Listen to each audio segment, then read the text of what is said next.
What's going on, everyone? It's Tay, aka Slay, and I'm here with my 1K Q&A.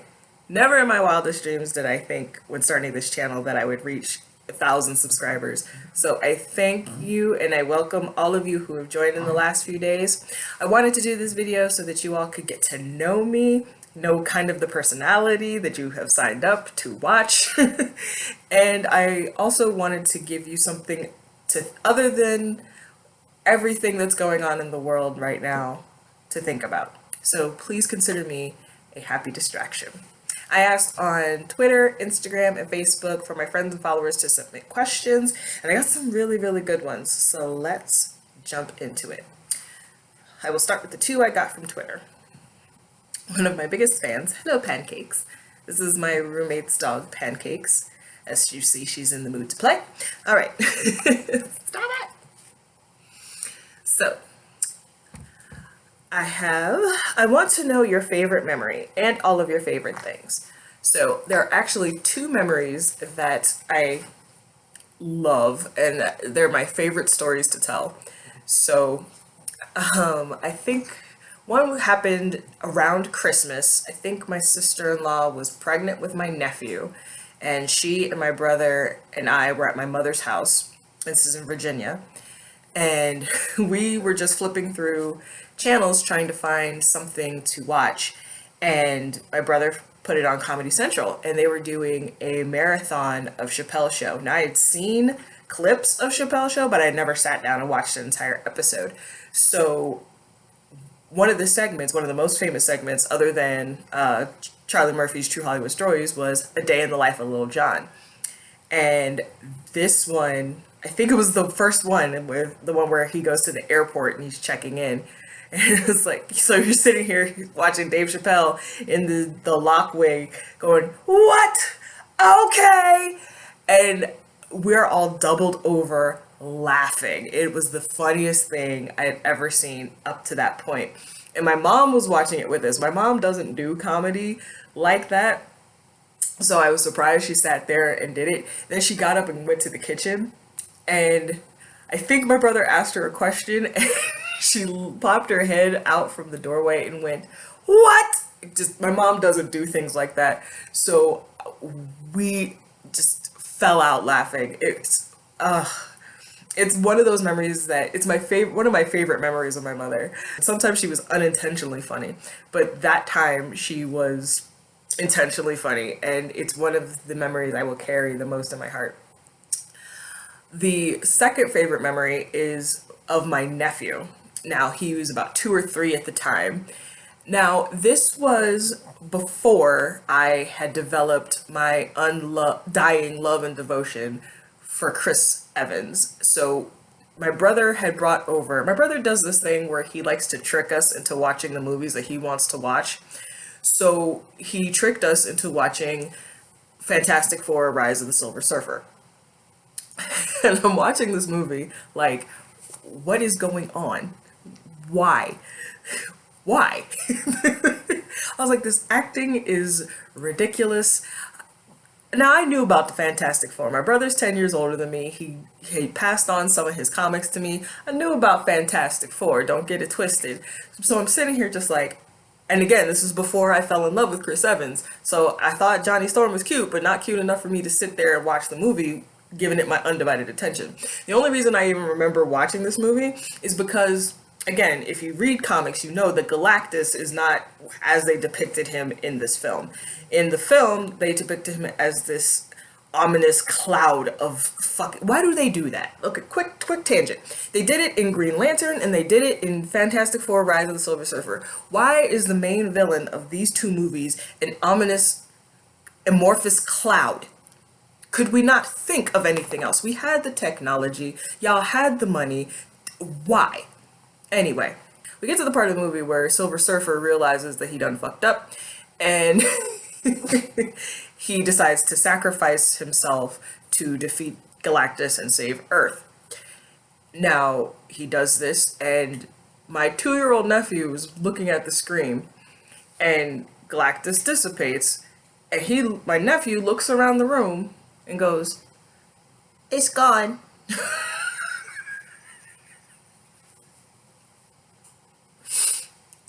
oh, he's gonna kill me if he watches this video.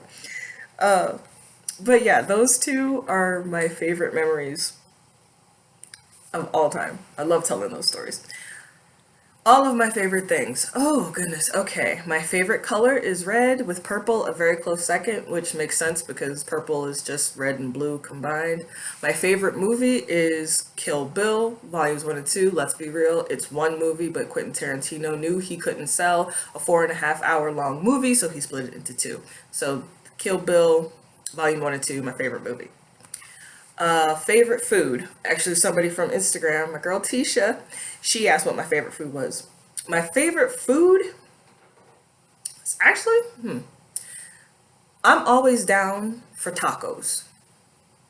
If I'm having a bad day and I'm not doing one of my months where I'm restricting my spending, I will 9 times out of 10 order some tacos. If there is a couple spots in LA that have, the times I've been able to go, that have amazing tacos. I actually have, side note, I actually have I had this daydream once of being angry, of getting into an argument with Zac Efron, and him coming back into the room going, do you want tacos? I'm like, I never not want tacos. Go get the tacos. Tacos make everything better, so tacos would probably be my favorite food. With any Italian food or seafood, a close second and third. My favorite song is Happy by Pharrell. I know a lot of people are sick of it. They wish it never came into existence. I don't care. I love that song. While we're going through this and self-quarantining and everything, I've been playing that song to keep myself sane. It reminds me that there is still sunshine and happy days will come again, okay? My favorite sound is the sound of rain falling. Whenever I meditate, I have at least 5 meditation apps, and all of them have rainfall as a sound, and that helps me get into my space where I zone out, so it doesn't rain that much. It's been raining the past few days here in California. It doesn't rain much in the desert, but when it does, as much as it disrupts things, I love hearing the sound of the rainfall. What other favorite things? Favorite genre of music is pop. I'm late to the game. I just started listening to Ariana Grande when Thank You Next dropped, and very ubiquitous because that dropped when I was going through the worst breakup of my life. And actually, no, the year after. So I can do a whole other video about that breakup. I meant to do it a long time ago, but now we've got nothing but time, so I will do that video later. The favorite book of all time is The Alchemist. I tend to get the urge to read that whenever a huge change is about to take place. That's usually a sign for me. Like if I get the urge to read The Alchemist, something big is going to come along and change my life. It's going to be a positive change. I read that book a month before I moved to New York City. I read it right before the breakup. But I love that book. There are so many lessons about following your dreams and the trials and tests that you go through, not only on the way to achieving your goals, but what happens after them and how you can look back and say, oh, this happened so that I could get here. Favorite musician, and I want to hear nothing in my comments. My favorite musician of all time is Michael Jackson. He is the reason I started singing and dancing and I wanted to become a performer because I wanted to perform with him and be on stages with thousands of people, hundreds of thousands of people in the stadium, fainting, falling all over themselves, and singing my songs back to me. Because I saw the footage of when he did that, and I was like, I want to do that. I miss him every day. Let's see, what else? Favorite, I was about to say favorite actor. Roommate's here, my bestie, Anthony Kwan. He's my favorite person in the world. As I'm talking about all of my favorite things. Yes, you can join us in the video. Favorite actor? I would have to say right now, sorry. Would you like me to move over? Yeah, I only have 5 minutes until my pizza's ready, so that's my favorite thing. Pizza? Yeah, I love My pizza. favorite actor right now. Okay, I'll say my favorite actress is, I have two: Kate Blanchett and Angela Bassett. If you want to talk about range, those two have it. Favorite actor. Well, I have so many. I have faves. I have actors that I'm very much attracted to. Chris Evans. Yes. Yeah, I think I would have to say he's my favorite right now because I'm actually very much looking forward to all of his post Marvel projects. Like, he's been cast as the lead in Little Shop. I read something where he's looking to be the lead in another film. He does musicals, he does serious acting, comedic acting, just like, her personal preference. He's versatile. Stand you. We all know I'm a top. Anyway, a salty top. Anyway, my favorite musical is Sweeney Todd, the Demon Barber of Fleet Street. I think those are pretty much all of my favorites. My favorite everything. I don't have a favorite pet. My princess is my everything, but I do dream of getting a dog. You have a sibling. I do have what do you mean? Favorite pet? Oh, my brother is not a pet. Stop it. Sure, because he barks a lot. Stop. He's actually calmed down. After the neutering, they usually do. Stop! I love you, Tony. Okay. So, yeah. So that's about it. Let's move on to the next question. So, this question reads, what was the hardest part about the move you made, and what sort of positive impact has the move made on your life? Okay. The hardest part about moving from New York City to California, I want to say there are two parts. The hardest thing was leaving all of my friends behind. If any of you guys are watching this, I miss you every day. She's not the only one. Yeah, I miss looking forward to seeing, if not all of you, at least a handful of you every weekend. I miss dancing with you. I miss having a laugh and a kiki. I miss brunch. I miss speaking about geeky things with you. I miss watching classic gay iconic films. Pizza. And I miss New York pizza. I could actually go for some Chicago deep dish myself. But personal preference. But I'm actually not that picky about my pizza. But yeah, so that was the hardest part, was leaving. But I knew, leaving my friends behind, but I knew it had to be done because there was just no more opportunity for me, especially at my last job. I will do a video about my prior job. There's a whole story going along with that, so stay tuned. But yeah, leaving my friends behind was the hardest. The second hardest part was AJ and I actually discussed it in our life update video, where we currently live right now in Lancaster in the Antelope Valley was not originally where we were supposed to move. We were looking at Santa Clarita, and that was where we had decided to go. But again, that story is in that video. We decided to come here, and it's been difficult because I don't have a car. Corey is actually the only one in the house that has a vehicle. Everything is very spread out. It's not like New York City. I don't mind walking. We actually walk quite a bit around these parts, but it's very time consuming. It's difficult because I can't if I go to Target, I can only get a few things. Even with my reusable shopping bags, I can't carry everything home. It would just be so much easier if I had a vehicle. And for somebody like me, and this is going to touch on the video that I'm going to film and upload tomorrow, for someone like me who's an extrovert, not being able to go where I want to go, when I want to go, to see the people I want to see, is very, very hard for me. I'm actually struggling right now with this quarantine. Again, I'm going to talk about that tomorrow. So, are you going to be with me the whole video? It has to cool. Okay. I don't mind. I'm glad I'm not out here by myself. Give her some love, please.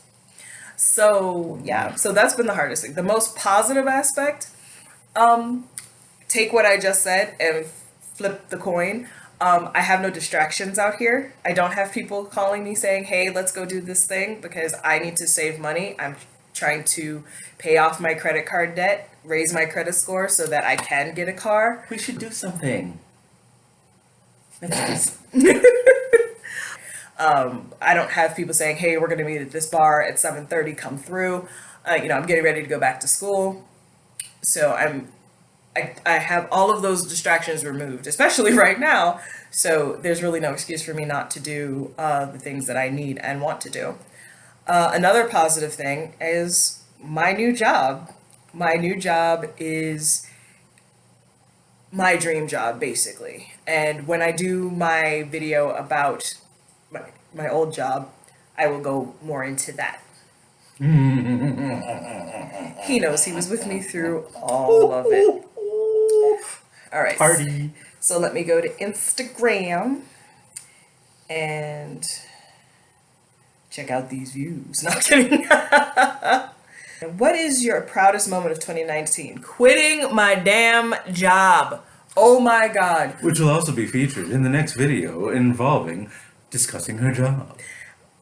Being able to hand in my resignation after being at that job for almost 12 years.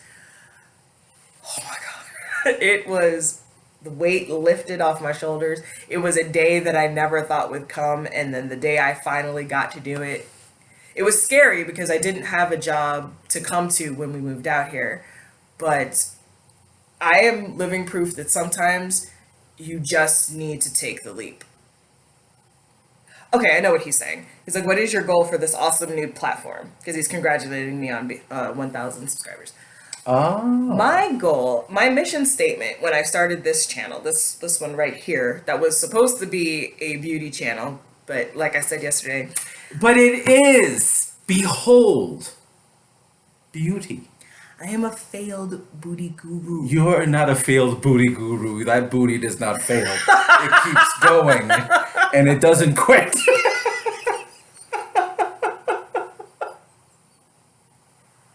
I'm so leaving that one in. Thank you. Welcome. But my mission statement when I started, actually both of my YouTube channels, because I still have Grown Geek Girl that I don't post on, but when I start cosplaying again, yes. My mission statement has always been to entertain, educate, inform, and inspire. I think I accomplished that apparently when I went off on Trisha Paytas. That's what I'm here to do. Like, if you go through my videos, the videos where I present an argument in maybe a less confrontational way than somebody else might have, so that the message can be received.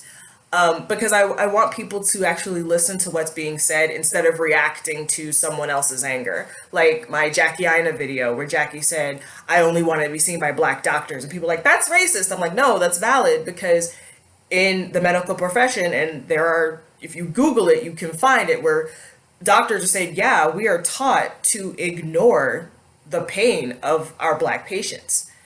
So I had to come with facts. Yeah. I had to come with facts and be like, I understand why you would clutch the pearls that she would say something like that, but there's a reason behind it. So that's what I'm kind of here to do. I will call out the foolishness and the buffoonery, and I'm also here to have a good time. So I intend to... Buffonery. So I intend to use this platform to reach as many people as possible, to just be like, hey, that's wrong, or hey, they didn't mean it, like, this is why they said it this way, or hey, we're just here to have a good time. Educate, entertain, inform, and inspire. So. Next! Said, how do you define success? I actually have it in a note. So let me find that. Yep, I'm going to read it. So success means different things to different people. Success to me means having an actual career instead of just a job, which I'm working towards. Mm-hmm. Doing work that makes a difference in the lives of others, and doing work that makes me feel fulfilled. Doing work I enjoy that agrees with my soul, that utilizes my strengths and talents while improving and growing them. My current job definitely does that. Either running my own business well or working in a field where I'm given ample opportunity to excel, to advance, and in one in which I am recognized for my contributions. Okay. I wish I could see when I think I wrote this like 2 years ago, or maybe a year ago. Making enough money to pay all of my bills on time and in full every month. Having a well-funded emergency savings account. Being able to travel wherever and whenever I want to. Living in a spacious, well-organized home. Coming home to my partner in life. Raising healthy, vibrant, incredible children. Having minimal manageable debt or none at all, and staying healthy as long as possible. If I were to have all of those things, then I feel like I can say, yes, I am a success. Some of that has changed. Like, I don't feel that I need to have a husband in order to feel successful. It'd be nice, especially in these times. I'll go more into that tomorrow. But one of my dreams has always been to be a mother. I'm pushing 38, so I don't know how much longer I have for that dream to come true. I've never tried to make a baby, so I don't even know if my body can do it. But I know that I'm in a better place now to achieve the success that I want as far as my job, as far as being healthy, as far as everything else that I can control than I was a year ago. So that is how I define my success. I will say, brief little tangent, that I have my shit together. I used to tell people, it's like, no, I'm just trying to get my shit together. I have my shit together. I have a job. I pay my bills on time. My credit score has gone up. I have a plan for what I want to do with my life. I'm planning my work and working that plan.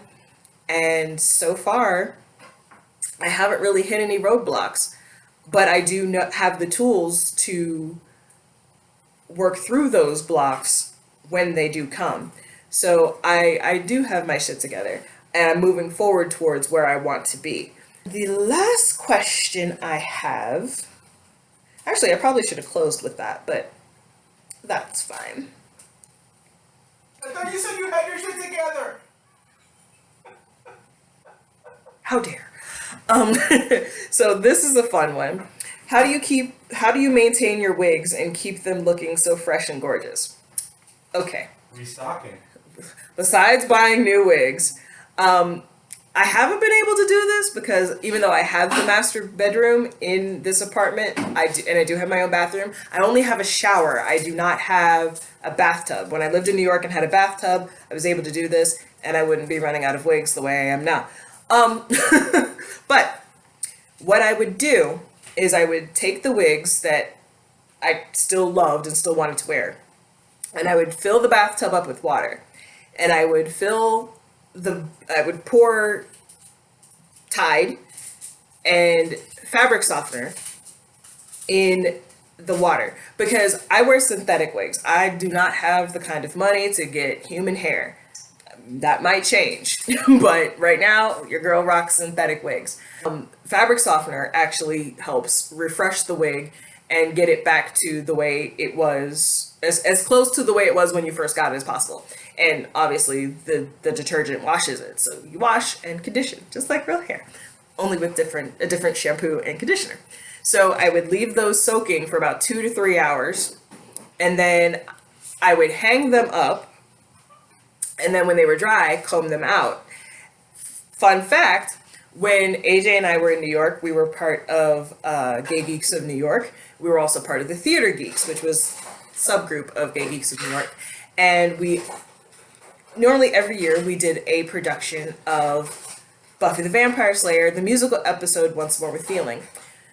I think the last year that we were there and we did it, they had a wig. They had the Buffy wig, and it was a mess. It was matted and it was a mess. I took it home, used my method, brought it back the next day. Everybody was amazed. So it works. That's why I'm a little sad that I don't have a bathtub. Not that I don't love baths. I do love baths. And the boys have a bathtub in their bathroom, but I'm not about to be like, hey, y'all can't go in the bathroom for about 3 hours because I'm rinsing out my wigs. We're not doing that. Anyway. But you could do that on the days like when I'm out and he's out. True. But I don't know how filthy y'all are. I might have to clean the bathroom before. Don't loop me in there. Because you are boys. All boys are gross. Not all boys. Boys are so gross. Not all That is why I boys. demanded to have my own bathroom. Because I'm We a girl. came to I'm that not. agreement before I- you said anything. Because, no, I said I'm a girl. I have to have my own bathroom because I'm not about to have y'all break and ruin my makeup. Your cat looks like a furry potato. Leave her be. Anyway, that is going to do it. If there's anything else you want to know about me, leave your questions down below, and maybe I'll do another one before I hit 2K. Can we do that before the end of the year? I hope so. It's exciting. It's really exciting to have over 1,000 people watching.